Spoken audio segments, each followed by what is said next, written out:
The TCP/IP protocol suite, the system that dictates how every piece of data moves across the internet, was developed in the 1980s. At the time, computing was confined to limited, highly monitored academic and military networks. Because every machine and user on these early networks was pre-authenticated and implicitly trusted, engineers intentionally omitted security protocols from the architecture. The system prioritized communication efficiency over defense. Today, that exact same protocol governs a globally connected, totally unsecured internet. Millions of anonymous devices communicate simultaneously, and none can be inherently trusted.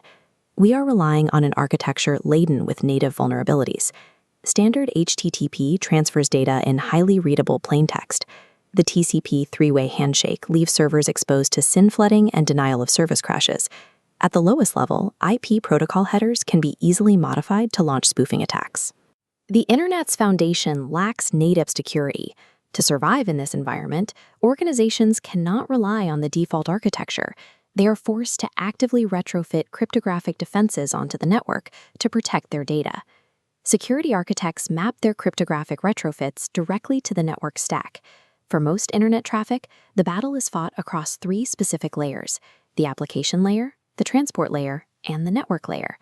The objective across this stack is to enforce the CIA triad: confidentiality to keep data private, integrity to ensure it remains unaltered, and availability to guarantee authorized users can always access it. Relying on a single layer of security is extremely dangerous. Under a defense in-depth model, if an attacker breaches the cryptography at the application layer, they must be stopped cold by the protocol beneath it.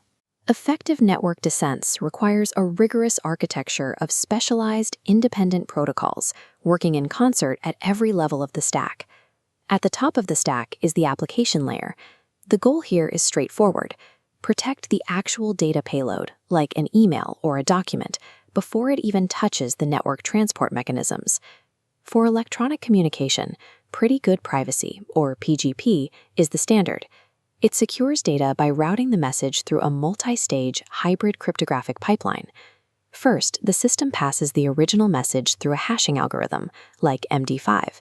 This generates a unique hexadecimal string, acting as a digital fingerprint to guarantee data integrity.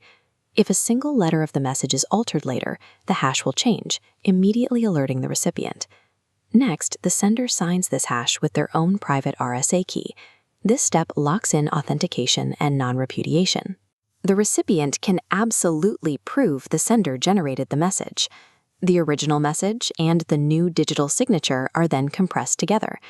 To secure this entire package quickly, PGP encrypts it using a fast symmetric key algorithm, like IDEA, which is designed for bulk efficiency. Finally, that temporary symmetric key is itself encrypted using the recipient's public RSA key. Now, the key required to read the message can be safely transmitted right alongside the encrypted payload. By combining hashing, asymmetric signatures, and symmetric encryption, PGP ensures the message is locked in an impenetrable vault. The underlying physical network could be heavily compromised, and the data inside would remain entirely private. Once the payload is secured, we move down to the transport layer. Sending that locked payload over an open, plain-text HTTP connection leaves the transaction vulnerable. An attacker might not be able to read a PGP encrypted file, but they can easily hijack the HTTP session itself. To secure the transit channel, engineers at Netscape developed the Secure Sockets layer in the mid-1990s to solve vulnerabilities in early online commerce. Its modern successor, TLS, operates on the exact same principles. The core of this transport security is the digital certificate.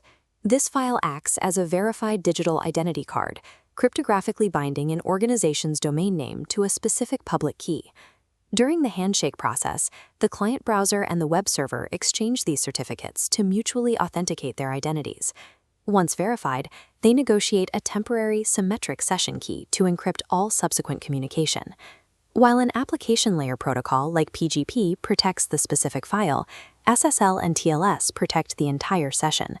This prevents attackers from masquerading as a legitimate bank and completely blocks them from intercepting the data stream in transit. The lowest logical defense resides at the network layer. This is the bedrock level where raw IP packets are routed from one machine to another across the globe. Security here relies heavily on IPsec, or Internet Protocol Security. It is an overarching framework developed to patch the native vulnerabilities of the older IPv4 standard and is built directly into the modern IPv6. IPsec operates in two distinct halves. The first handles the actual communication. Using protocols like encapsulating security payload, it physically encapsulates, encrypts, and hashes the individual IP datagrams. The second half is the Internet Key Exchange, or IKE. This is an automatic out-of-band management protocol running in parallel. It handles the continuous creation and rotation of those encryption keys, entirely separate from the data transfer itself. How strictly IPsec enforces encryption is dictated by internal policies. A server request security or a client respond-only policy allows for flexible environments, asking for secure connections but still accepting unencrypted traffic if necessary. But in highly sensitive networks, administrators deploy a require security policy. Under this rule, the network simply drops all unencrypted IP traffic, enforcing a mandatory, secured perimeter across all connected devices. By locking down the routing infrastructure itself, IPsec acts as the ultimate structural fallback. It mandates deep encryption for all traffic, so that even if the upper application layers completely fail, the network data remains secure. Designing a layered cryptographic architecture is a theoretical exercise. Actually securing a network requires administrators to continuously audit that architecture against real-world threats. Security analysts validate their defenses using Nmap. It is the industry-standard reconnaissance tool for mapping an organization's exposed vulnerability surface. By running an OS fingerprinting scan, analysts deduce the exact operating systems running on target servers, allowing them to match those environments against databases of known kernel vulnerabilities. They execute deep port scans to inspect the network's perimeter. This identifies if any legacy, unencrypted services, like basic FTP or plaintext HTTP, are accidentally left exposed to the public internet. When an open port is found, a service versioning scan probes it to determine the precise software iteration running on that port. If an outdated, exploitable version of a web server is live, the scan flags it instantly. Setting up security policies isn't enough. Rigorous, continuous auditing provides the only empirical proof that protocols like PGP, SSL, and IPsec are actively protecting the network. Global commerce and critical communication run entirely on a TCP/IP foundation that was never designed to be secure. We compensate for that foundational flaw through targeted cryptography.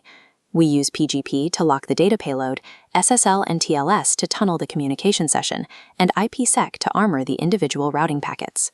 When properly configured, these protocols form an overlapping barrier against malicious traffic. Comprehensive network security relies on the continuous, rigorous enforcement of layered cryptographic controls, verified through relentless active intelligence gathering.